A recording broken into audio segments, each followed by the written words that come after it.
One thing I am going to do now is I'm going to turn the lights on back there. I was going to say, if you want to come and take a look what's all behind, you can look in through the door here, which you're welcome to do. You actually have to climb a ladder to see all of it, and I was told it might not be a good idea to get a bunch of people to climb there.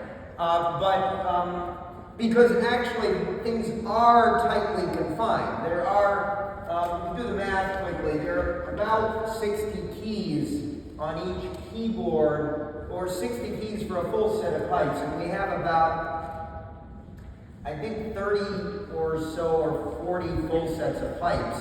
So 60 times 40, let's say. So that's, what, 24... is that all 2,400 pipes? But it's something like that. So there are a huge amount of pipes back there. But let me turn on the light. The lights. There's one on this side, and then there's one on the other side. And if you come up here, you can get a sense what the numbers of pipes are.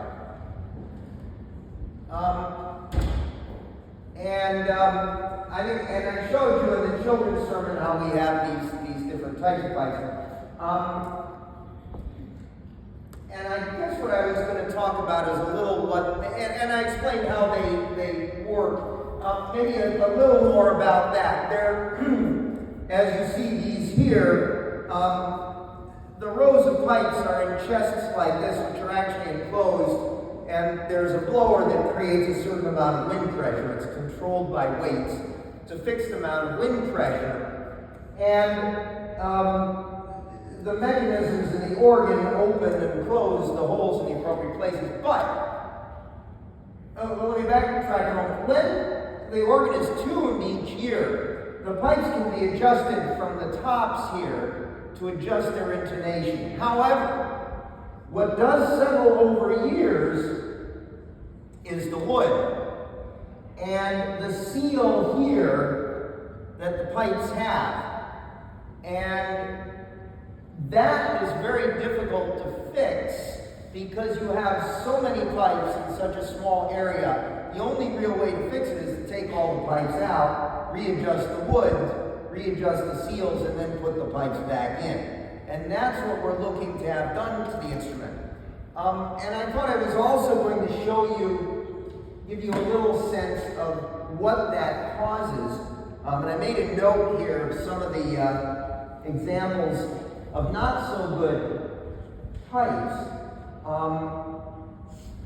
Let's see, the positive diapason last octave. So that would be this one here. That's all good and fine. Now when we get down there, as you can hear, some of the pipes hardly speak. They disappear in the background because what happens is this seal is no longer good, and a lot of the air goes next to the pipe rather than in the pipe. So when I was letting the kids blow on the pipe, that would be equivalent to not really enclosing the pipe with your mouth. With the great board on 8 foot, you actually hear the wind going by. You hear the wind there? Maybe you need to come up closer.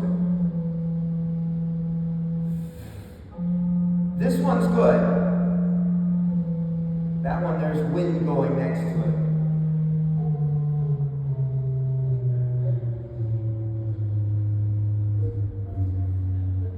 And the pedal mantra 16. This one's very soft. Very soft. Hardly speaks at all. The wind goes next to it. Anyway, that is what the issue is with the organ. And I think I've explained how it works. I haven't explained everything. These control the different sounds, as I showed with the kids. There's also an electronic component that lets me select combinations of those by pushing one button here. That's not an issue. That functions reasonably well. That's electronic, it's not mechanical. But that is basically an overview of the instrument and an overview of what the issues are with the instrument that require a significant amount of tune-up to fix. Also, when I play many stops at once, sometimes they don't speak so quickly. That one's actually not so bad. There's a little wobble in the tone because the air is not all going into the pipes. A lot of it is going next to it. As opposed to a purer sound, which I can get if I have just a few stops.